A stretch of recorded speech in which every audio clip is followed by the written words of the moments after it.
অসমৰ ভূমিত এইবাৰ মেঘালয়ৰ আগ্ৰাসন সীমান্তত অসমৰ মাটিত পথ নিৰ্মাণত মেঘালয়ৰ বাধা জিমিৰি গাঁৱত উত্তেজনা সীমান্তবাসীক প্ৰলোভন দি অসমৰ ভূমি দখলৰ কুটিল ব্লুপ্ৰিণ্ট ৰচিছে মেঘালয়ে পশ্চিম গুৱাহাটী সমষ্টিৰ অন্তৰ্গত অসম মেঘালয় সীমান্তৱৰ্তী জিমিৰি গাঁও দখলৰ চক্ৰান্ত প্ৰাকৃতিক সৌন্দৰ্যৰে ভৰপূৰ অসমৰ সীমান্তৱৰ্তী এই গাঁওখন দুৰ্গম গাঁওখনত সংযোগ কৰাৰ বাবে অসম চৰকাৰে নিৰ্মাণ কৰা এই পকী পথটোক লৈ উত্তেজনাৰ সৃষ্টি হৈছে অঞ্চলটো নিজৰ বুলি দাবী কৰি পথ নিৰ্মাণত বাধা প্ৰদান মেঘালয়ৰ গাঁওবাসীকো ধমক মেঘালয়ৰ দুৰ্বৃত্তৰ পৰা কেনেকৈ আহি মেঘালয়ৰ পৰা 2-3জন ল'ৰাই আহি আমাক এটা ভাবুকি দি যোৱাৰ নিচিনাকৈ তাৰমানে বাধাটো এতিয়া কৰিব নালাগে বুলি সেনেকৈ কৈ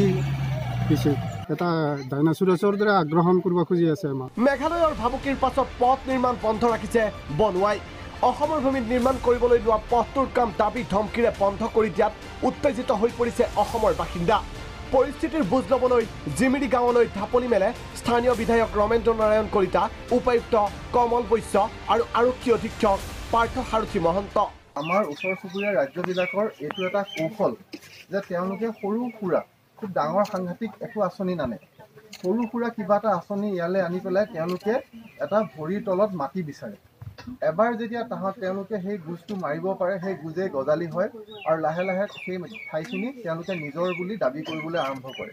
চলে বলে কৌশলে অসমৰ ভূমি দখলৰ চেষ্টা অব্যাহত ৰাখিছে মেঘালয়ে অভিযোগ ৰমেন্দ্ৰ নাৰায়ণ কলিতাৰ আৰু আগ্ৰাসনটো যে চলি আছে বা তেওঁলোকে চলাবৰ কাৰণে যে চেষ্টা চলাইছে এইটো সঁচা কথা সৰু সৰু আঁচনিৰে সীমান্তবাসীক প্ৰলুব্ধ কৰি মেঘালয়ে চলাইছে আগ্ৰাসন সীমান্তবাসীৰ একাংশ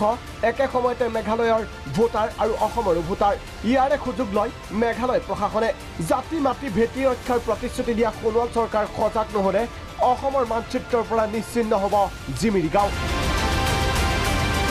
ভিডিঅ' জাৰ্নেলিষ্ট বিকাশৰ সহযোগত মিৰ্জাৰ পৰা জুন্নাভা ৰিপৰ্ট প্ৰাগ নিউজ